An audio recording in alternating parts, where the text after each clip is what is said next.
Adrian here from Adrian Mateo Guns.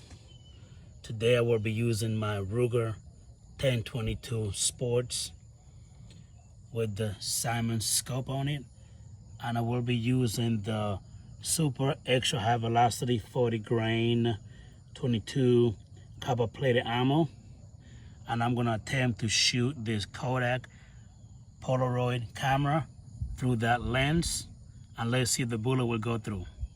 Let's check it out. Here's the camera. I got it set up.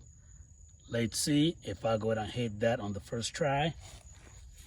I'm gonna be shooting from about 30-40 yards away. Here's the camera.